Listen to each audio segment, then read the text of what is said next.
Gentlemen, boys and girls, welcome back to another episode of the Raw Prospect Podcast. My name is Amy Nixon. To my right, that is Michael Ween. Welcome in. If you like what we're doing here, be sure to leave a like and subscribe to our channel if you have not already. Tonight, we're getting into our last of our NFL previews. And if you're not into that and you're into college football, stay tuned for Deep in the Heart of Longhorn Sports here later tonight. We're going to record that right after this one. So a lot to get into. Our last two teams, I'm sure you probably already assume who is at 2 and who's at 1 based on if you've caught up. But let me introduce my co-host, Michael. How are you doing tonight? Man, I have the Colorado North Dakota State game on my phone down on my desk. Right now, North Dakota State leads Colorado in Boulder 20-17 early third quarter, but Shedeur Sanders and Travis Hunter are driving. College football is back, ladies and gentlemen. We are full force into week 1, and as of tonight, we are 1 week away from the Kansas City Chiefs, who we will talk about in this episode. It's not really a spoiler at this point. Playing the Baltimore Ravens in an AFC Championship game rematch, a team we talked about last episode. So go check all of our content out under the live section of our YouTube channel, including Deep in the Heart of Longhorn Sports. We will have a week 1 Saturday preview coming up right after this episode where we'll make some picks for big games around the country and, of course, talk about the Longhorns and their matchup with Colorado State. But with all that being said, let's get into the finale of our 2024 NFL Team Preview series, Power Ranking series. Surprised we made it here.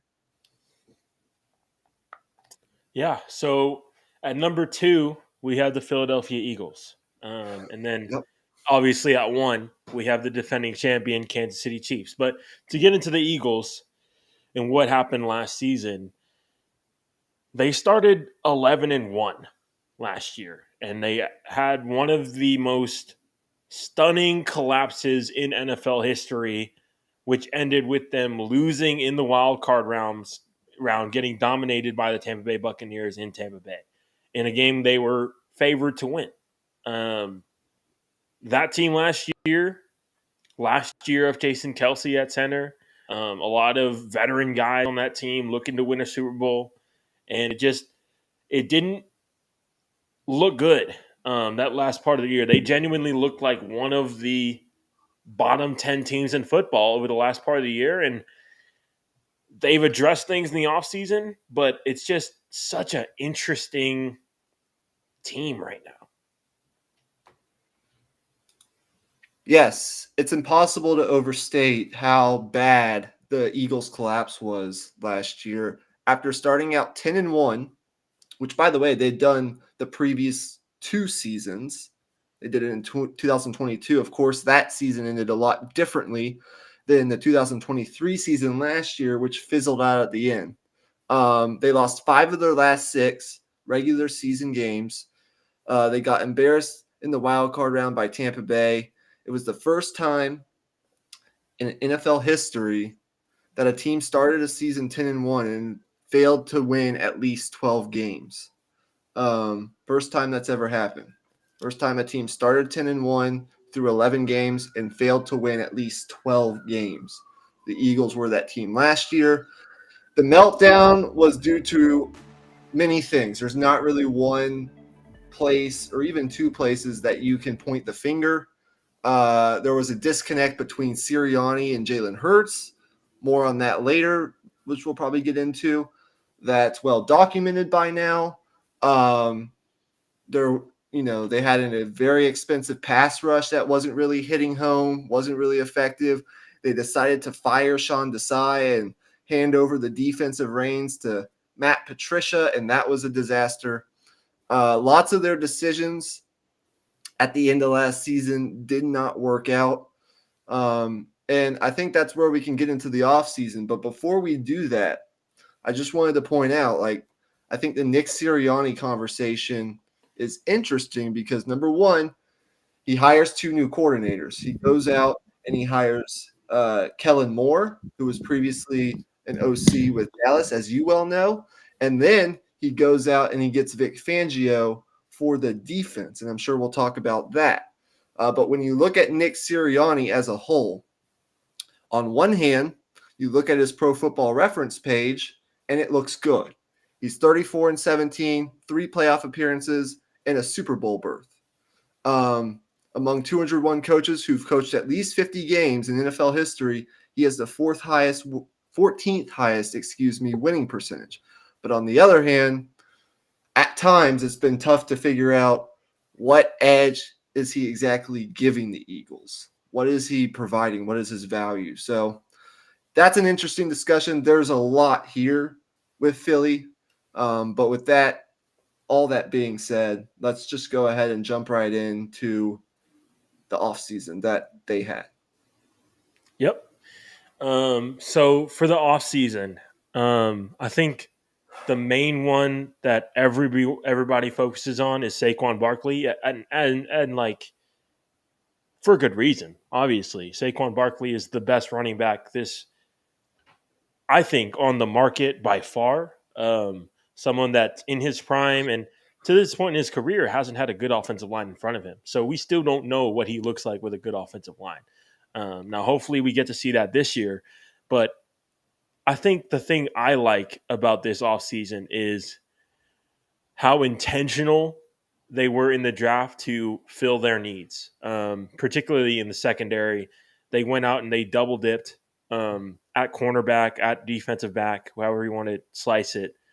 They went and they got the best corner in the draft, in my opinion.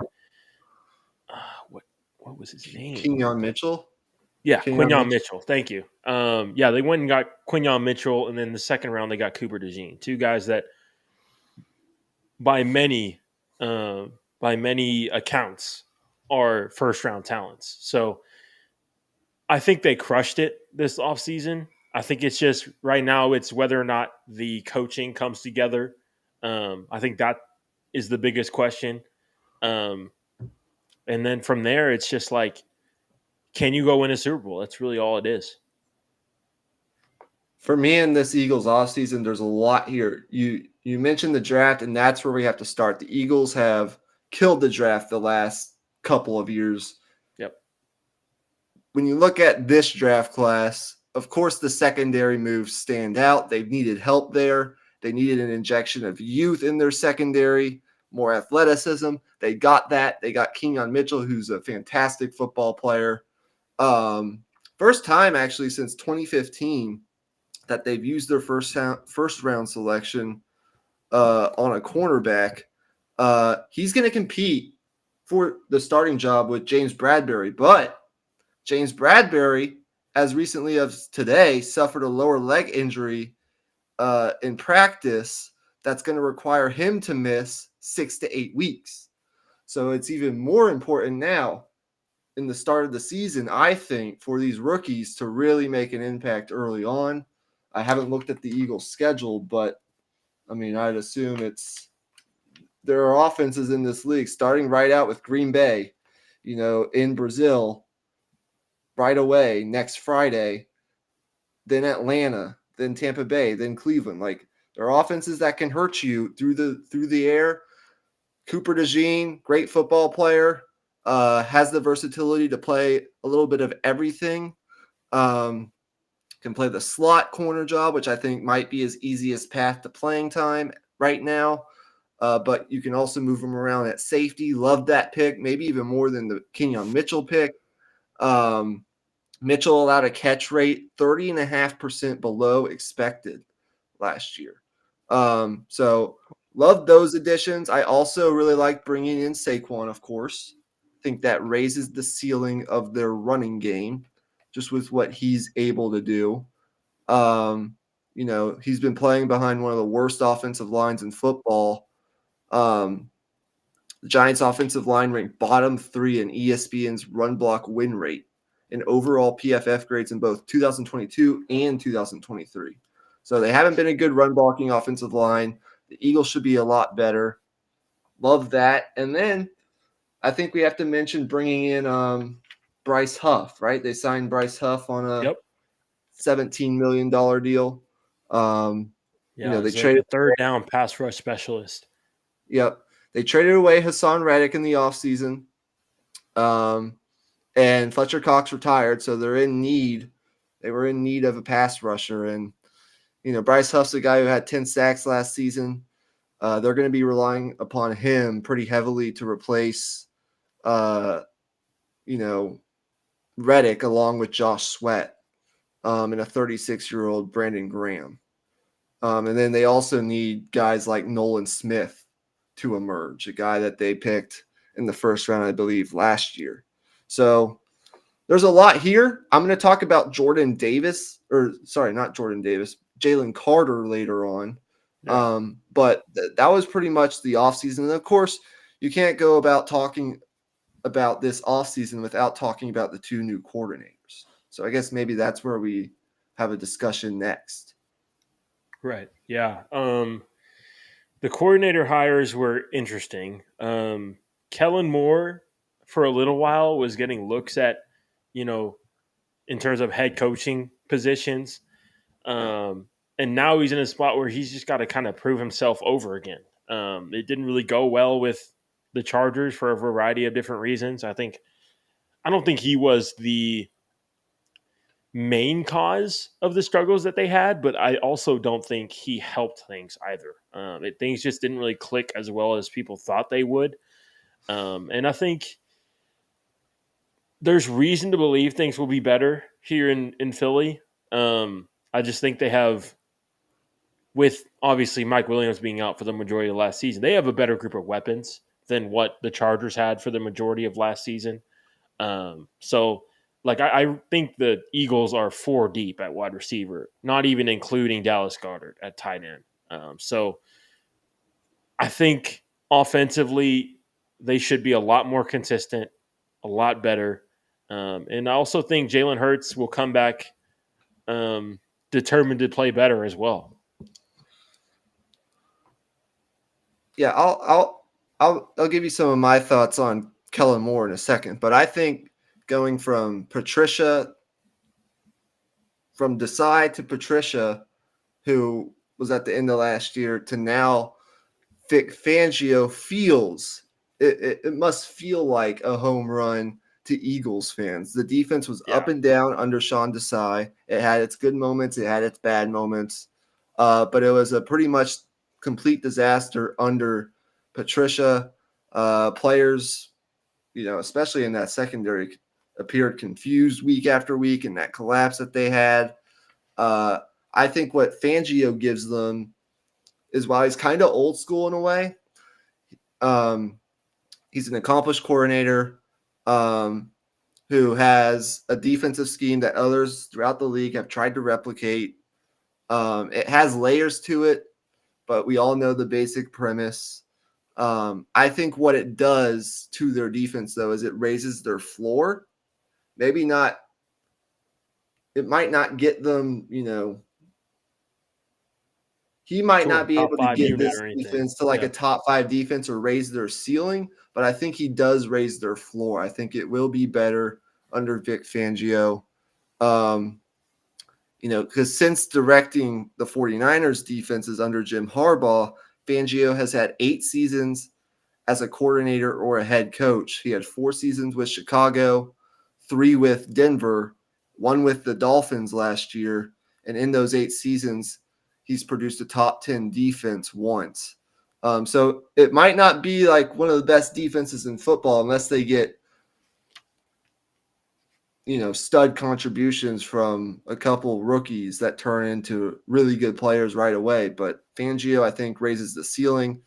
And then we could talk all day about the failures on offense last year.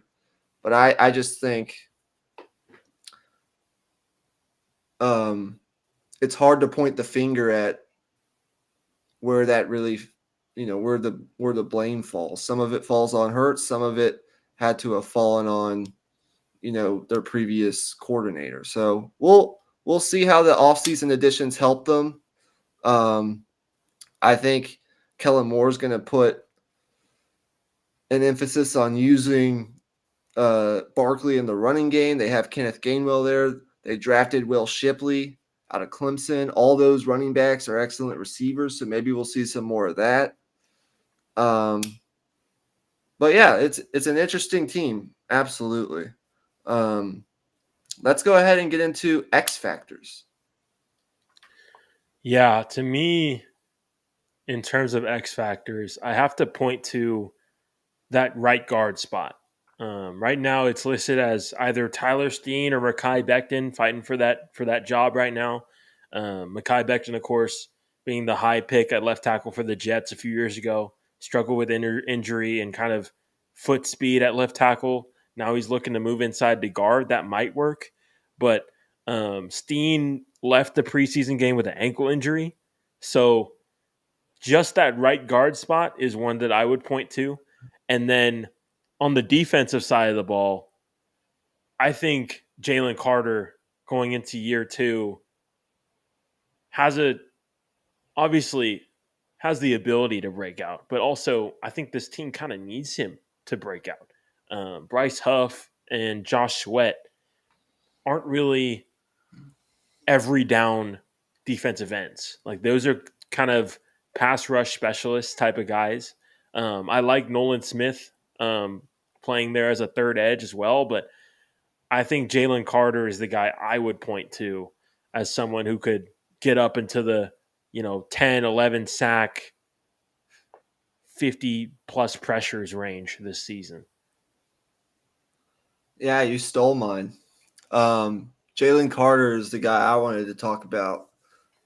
He's second-year defensive lineman. I think if he can emerge, he'll make Vic Fangio's job a lot easier, or he could.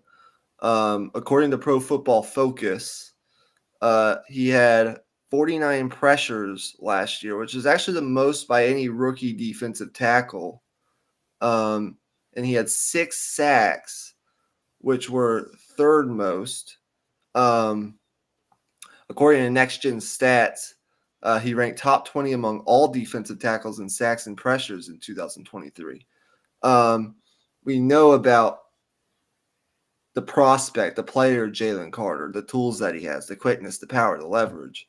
When he can put it all together consistently, he could be a difference maker for this defense because Hassan Reddick's gone. Josh Sweat is older. Fletcher Cox retired. They're in need of somebody to emerge in that role. The Dolphins' best, as we know, like that Dolphins defense in some ways was anchored by one Christian Wilkins on the interior under Vic Fangio. I think Jalen Carter is going to be asked to really take the burden on that interior. If you look at how much Christian Wilkins played a year ago, he registered 852 snaps and barely ever came off the field. Carter last season, I think this season will be asked to play a lot more than he did last year, playing 534 snaps. You just want to see more consistency from him. He did it in flashes last year. He certainly has the tools to do it, but you want to see more of it. And then I guess my other question is just like, what version of I know it's simple and cliche, but what version of Jalen Hurts do we get? Yeah. 2022 version of Jalen Hurts was the best that we've seen so far 2 years ago. He was dynamic as a runner. He provided answers for the offense in short yardage. He made good decisions. He pushed the ball downfield to his playmakers, A.J. Brown and Devontae Smith. He threw a beautiful deep ball that year. We'll just have to see, he seems like the kind of guy that is going to put his head down, show a willingness, take accountability for what happened last season. And hopefully Kellen Moore and Jalen Hurts and Nick Sirianni will be able to mend ends on whatever was ailing them last year. Because there were points in times last year where they struggled against the blitz. He wasn't really – he was hesitant at times to target the middle of the field. There were just a lot of problems. Hopefully Saquon helps with that. But what version of Jalen Hurts that we get, put simply, will determine kind of how far this Eagles team can go in the end. Yeah, exactly. I think you're right on the money with Jalen Hurts. To me, it's like, can he go to that extra level in terms of pocket presence? To me, that's the last step for him. Like, we already kind of have a feel for who he is as a passer. He's kind of developed to a point where he's a probably top half in the league as a passer and as a processor. And then just the pocket presence part of it is, can he stand in the pocket just a little bit more? There's times where he's escaping too early, and there's also times where he wants to stand in there because he knows that's where he wants to improve. But there's times where he stands in there and he should have just ran out of there. So it's like finding that balance, I think, is what will get him back to that status as being like a top 5 to 7 quarterback in football. Yeah, I'd agree. Okay, so for my best rookie for the Eagles, again, this is all a guess, but that's what makes this segment fun. I'm gonna go. I'm actually gonna go Cooper DeJean. Okay. The defensive back out of Iowa. I just think his versatility, his ability to make the transition to safety if needed, to play slot corner, with his tools, I think he's going to make a big impact on this defense. He has the athletic traits to contribute in almost any role. He's got elite ball skills, as we saw at Iowa, 7 career interceptions. I think he'll make some plays on the ball. I think it'll be one of these guys in the secondary, or maybe a guy like, I don't know, who else did they get in the draft? It could be someone else, but I see Cooper DeJean as being that guy. What do you think? Yeah. Quinyon Mitchell was the guy I look at. I liked a lot of their draft, though, to be honest. Yeah. I liked them picking Jeremiah Trotter Jr. out of Clemson. I thought he was a good pick at linebacker. And then Johnny Wilson out of Florida State, seemingly just like a outlier in terms of wide receivers. He's 6'6". He's just huge and can run like a wide receiver, but he's as big as a tight end. It's going to be interesting to see how they use him. But yeah, you make a good argument with Cooper DeJean, but I'm still going to go with Quinyon Mitchell just because I think he was the best corner in the class, and I think, right now we're seeing a lot of hype on Nate Wiggins. But I think by the time midseason comes around, we're going to see that hype for Mitchell as well, I think. Who do you have as a breakout player? My breakout player, I actually didn't go with Jalen Carter because I thought Jalen Carter as a rookie was already very good, and I feel like the breakout is a little bit expected. So I kind of wanted to switch it up. So for my breakout player, I'm going with Nolan Smith at defensive end out of Georgia. I think he showed flashes last year, but now this time around, he's going to be their guy that they trust the most to rush the passer while also being able to defend the run as well. I think Josh Sweat and the guy they brought in, Bryce Huff, both of those guys, like I mentioned before, they're pass rush specialists wholeheartedly. So Nolan Smith, I think I see as a guy who can step up into like the 10% pressure rate type of guys in the league, which is like high level pass rusher. Yeah, I think that's a good one. I would go Jalen Carter. and or Jordan Davis, one of those two guys. But something I find interesting with this Eagles team is they kind of have a hole, in my opinion, at a off ball linebacker. They went out and they got Devin White, who's a talented but sometimes undisciplined player. He was benched by the Bucks last year in free agency for probably pretty cheap. They have Nakobe Dean, who they drafted, but he missed 12 games with a foot injury, and his durability has kind of been his biggest issue so far in the league. And then you go out and get a guy like Jeremiah Trotter Jr., who I like from Clemson in the draft. I'm wearing my Clemson shirt today. He's a smart football player with a good nose for the football, had 12 sacks in 2 years at Clemson. I think they're going to need maybe one of those guys to break out for this defense to really maybe take it to another level. Yeah, I agree. I think linebacker is kind of becoming the defensive running back, but I still think for this team in particular, in order to beat the very best teams, like say the 49ers, the 49ers will absolutely cook you if you have struggles in coverage at linebacker. So really good point there. Now we can get into awards, unless you have anything else you want to add. Well, I think the only other thing is team MVP. Who do you have as team MVP? Oh, right. Yeah. So did you want to do offensive and defensive MVP, or did you want to just stick with just one team MVP? We can do it either way. Okay. Well, for me, as an offensive MVP, I actually had Saquon Barkley. I think the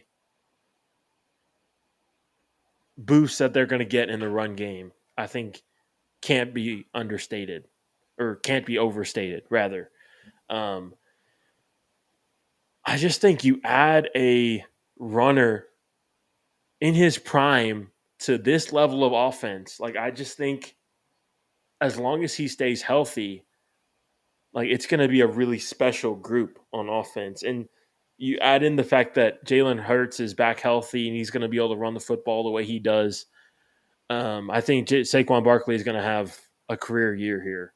And then defensively, I went ahead and went with Quinyon Mitchell just because what he's going to bring to the table is going to be invaluable. And at corner last year, it was pretty rough for pretty much the whole year. And it started getting even more exposed as the year went along. It kind of felt like the defense was just on this kind of tightrope act early in the year. And then late in the year, teams just kind of figured them out. But I think Quinyon Mitchell is going to he's going to step onto the field and be a top 15 corner in football. Yeah, something I actually wanted to point out defensively is they still have Darius Slay, who's been still a good player when he's been on the field. Yeah. Probably their best corner over the last couple of years. But he's now 33 years old. In the NFL last year, there was one player over 33 or older in the NFL at corner that played more than 12 games. And that was Patrick Peterson, who's now not even in the league. So it hits these guys at some point, and sometimes it can hit them fast. I'm not saying that I'm predicting Darius Slay to decline, but the facts are the facts. And historically, when you get to this age, at some point, you're either going to slowly decline or fall off a cliff. Yeah. And so I wanted to point that out because if he's not good, or if for some reason, he struggles and they're down, James Bradberry for half the season, now you're really relying upon a lot of young players. Yeah, I think they actually may have cut James Bradberry. I don't think they did because they put him on They put him on injured Okay. reserve today. Oh, gotcha. Yeah. He suffered a lower leg injury. Okay. Yeah, I didn't hear about 6 to that. 8 Yeah, I weeks. think the corner they drafted out of Georgia, Keely Ringo from last year, That was the guy they. he's the guy that's got to step up. Yeah, and then so I would, if there's a defensive MVP, um, I would go with either the rookie corners, and then offensively, I agree with you. I think it'll be Saquon. I think he has a monster year this year.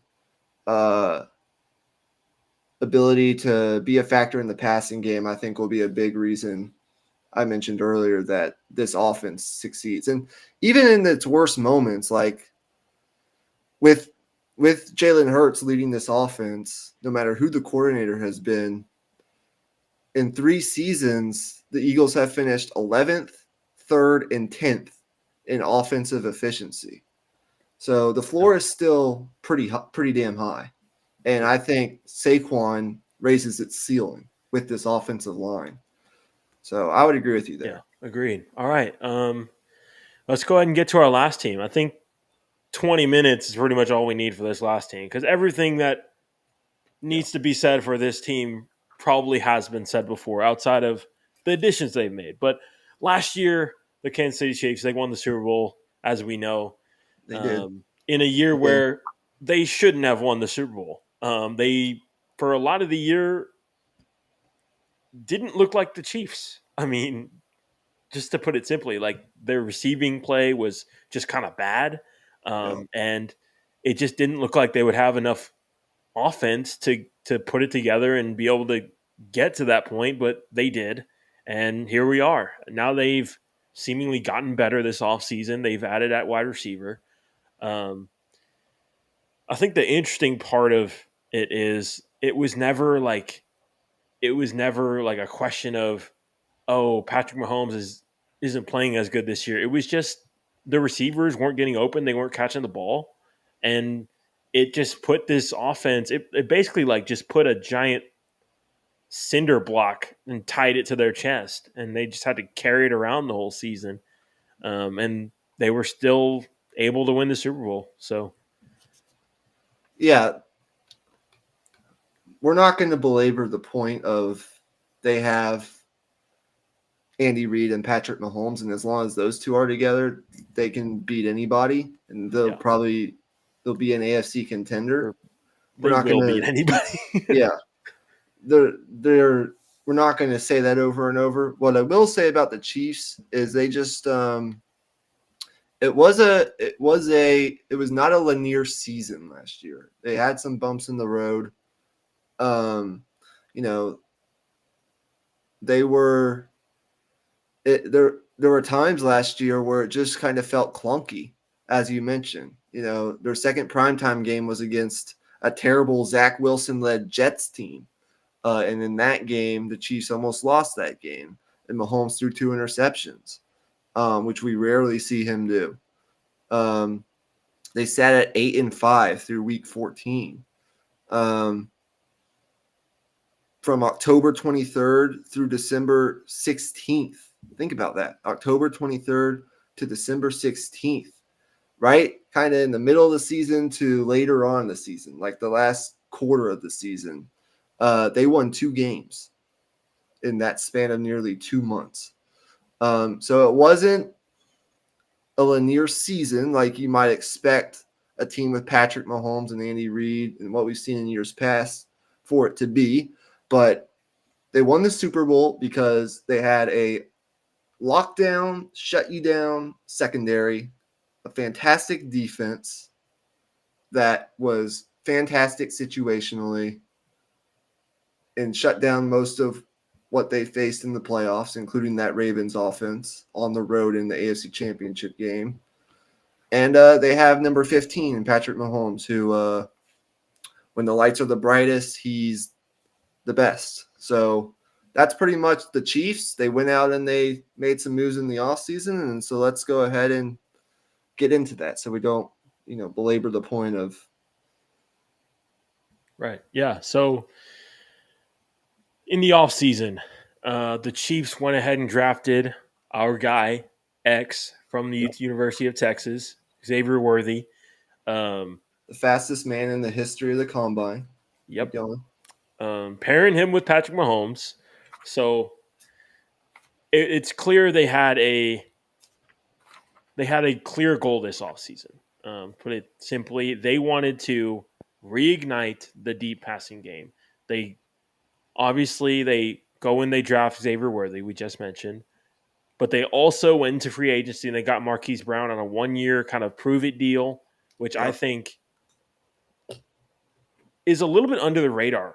To be honest, he's a former first round pick that paired with Kyler Murray in 2022 and that part of the year that Kyler played was very productive. And then also the years with Lamar Jackson, of course, was very, very productive. I just think with Lamar in particular, he didn't quite fit Lamar's skill set. He's more of a deep target. And at that point in Lamar's career, he wasn't as comfortable throwing the ball deep. So I think Marquise Brown is still like I see him as kind of like a Brandon Cooks type of player, except he's in his prime, of course, but a guy that has bounced around the league, but is still supremely talented, and I think shouldn't be overlooked. Obviously, he's going to miss the first 4 games though, so that's a key thing there. The other offensive move that they made was they went and they drafted Kingsley Suamataia out of BYU, who has looked pretty good in the preseason so far, and they're looking to place him over at left tackle. Yeah, that's everything I had on my list. They didn't have to do a whole lot in the offseason. Yeah. Do we have any updates on Rashee Rice and his status for the beginning of the season, given he was arrested for his role in a multi-car crash back in March? I don't know Right. if So they. yeah, so he played in the preseason, and as of right now, the NFL hasn't came out with any type of suspension. So as of right now, he's playing. Okay. It looks like um, the receiver is not expected to be placed on the commissioner exempt list despite his arrest in April, unless there is material change in the case. So he remains eligible to play at the start of the season. So that's obviously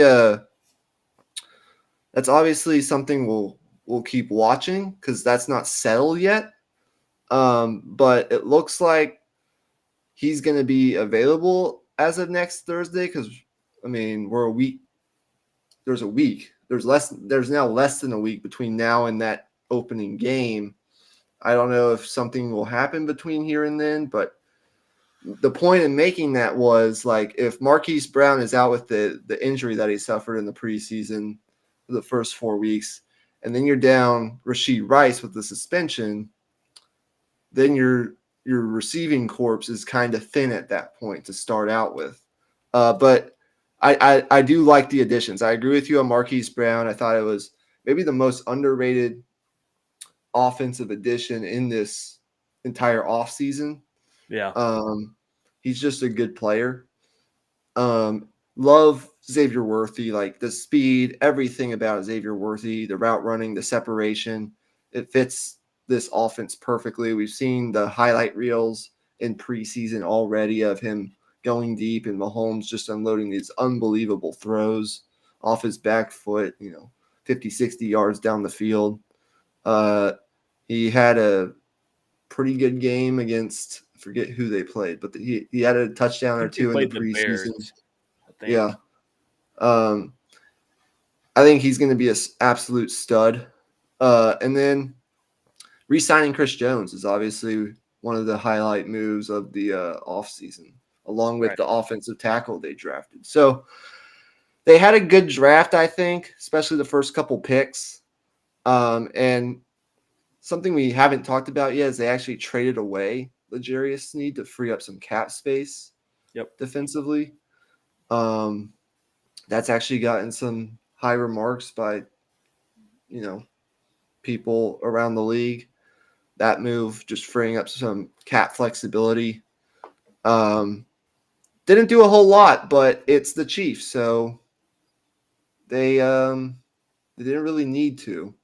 I guess we can talk about X factors now, so we don't drag this out too long. Who are your X factors for Kansas City?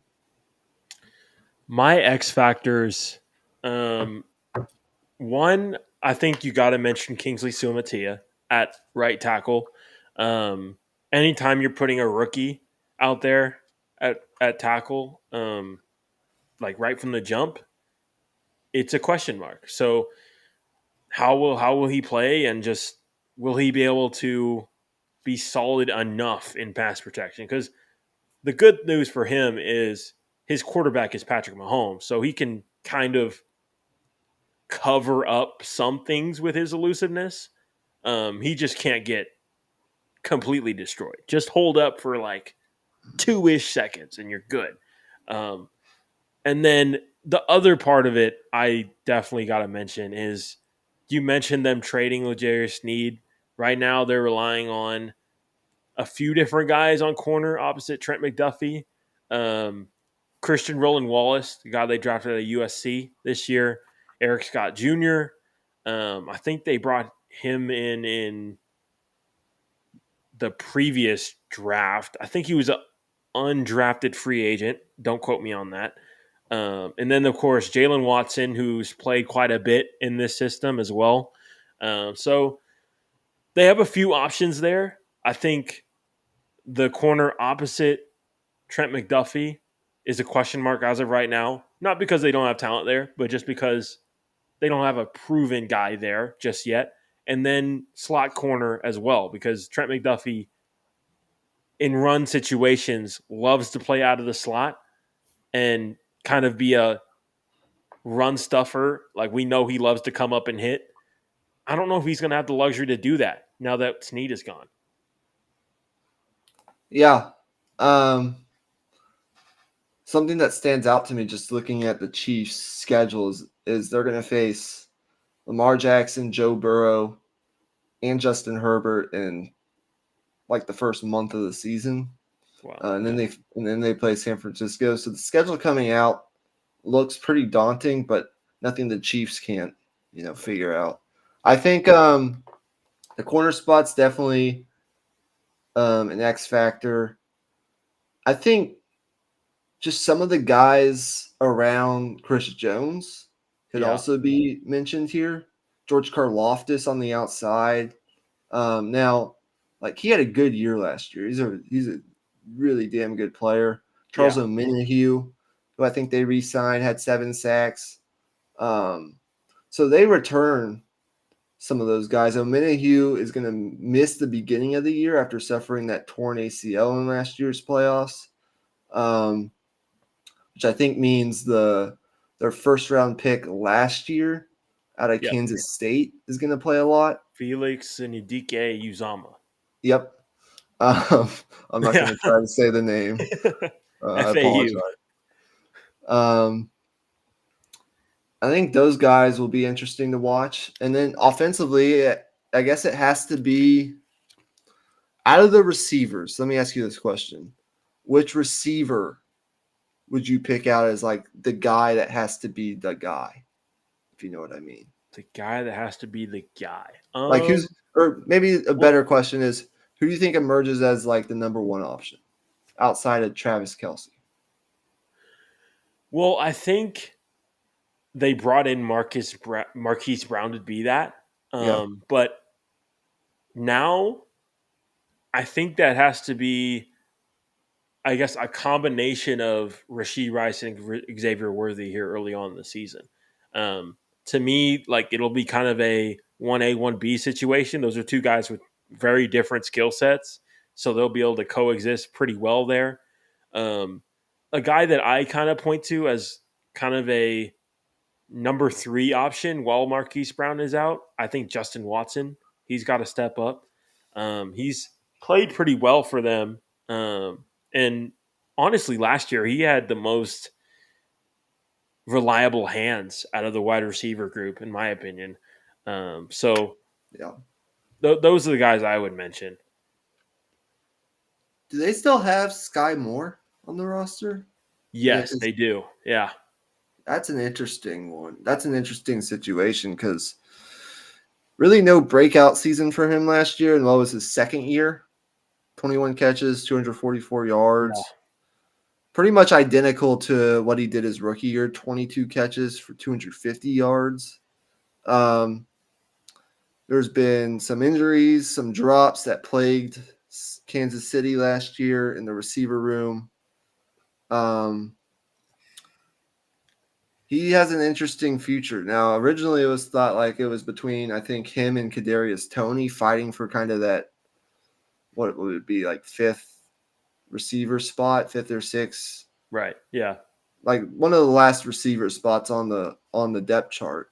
I think Sky Moore ended up winning that battle because they waived Kadarius Toney. But he might be a guy who I'm watching this year. Just what's his role on this team? I don't. Yeah. Maybe.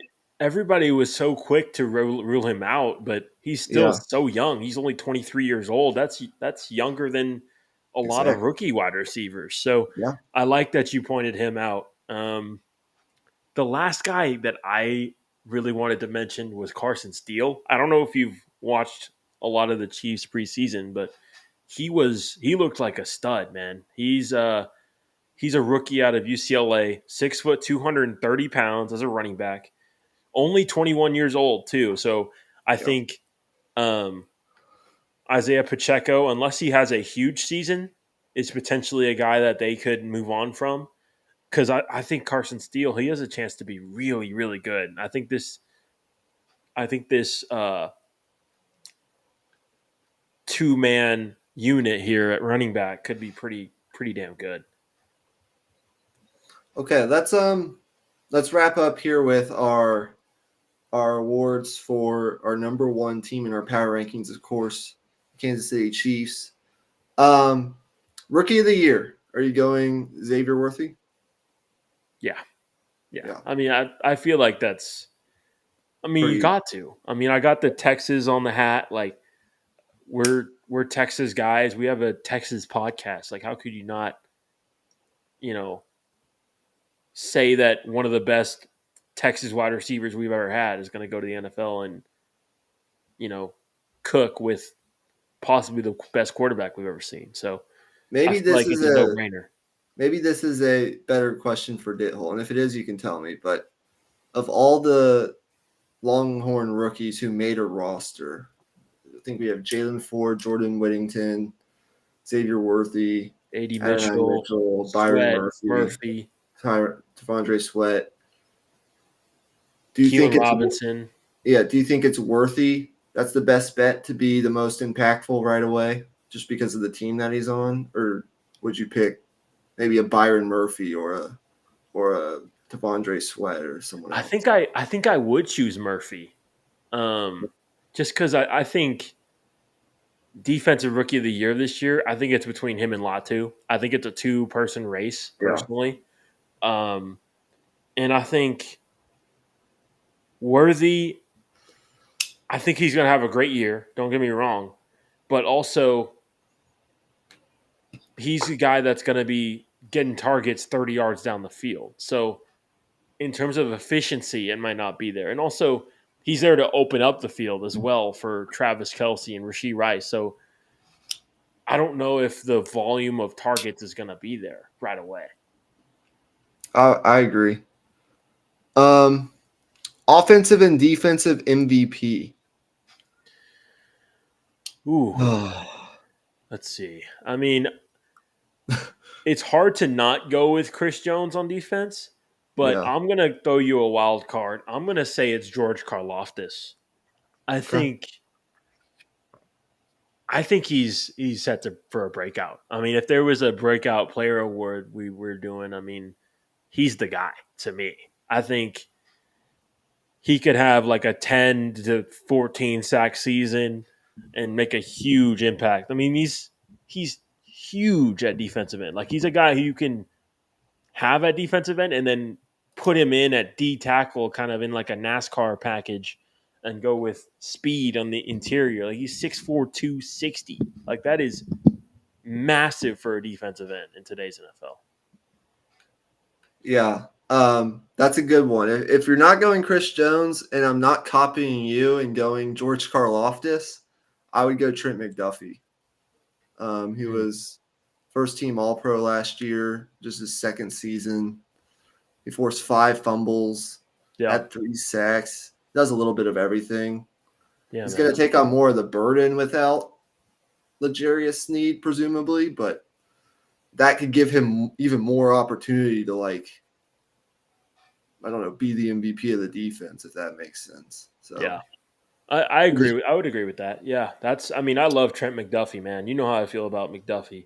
I had him as. I'm not like a guy who watches film and evaluates guys, but I was really high on him in that draft. Yeah. I'm just saying, like, if you're not going Chris Jones, which is the obvious, and if you're not going Karlaftis, who is the next choice in line, you go with McDuffie, I would assume. And then offensively, I mean, if you're not picking number 15, then who are you picking? Who would you pick? Oh shit. Okay. I'm gonna say Creed Humphrey. Screw it. I think he's the. Oh shoot! I forgot about Travis Kelce. Shit. Yeah. No, I think I'm still gonna go with Creed Humphrey. I think he's the best center in football, especially now that Jason Kelce is retired. And I think. I don't know. I just think the center position is kind of underrated from like a running game standpoint. Like if you have the center getting a huge push, like that just makes a huge difference. He's one of the best, if not the best. I will go Taylor Swift. And with that, that's going to wrap up the previews. Do you have any parting shots? Taylor Swift, Super Bowl MVP. Okay. We'll leave it at that. Okay. We'll leave it at that. This was a fun series. I'm sure we'll do it again next year. We have a week until the season starts.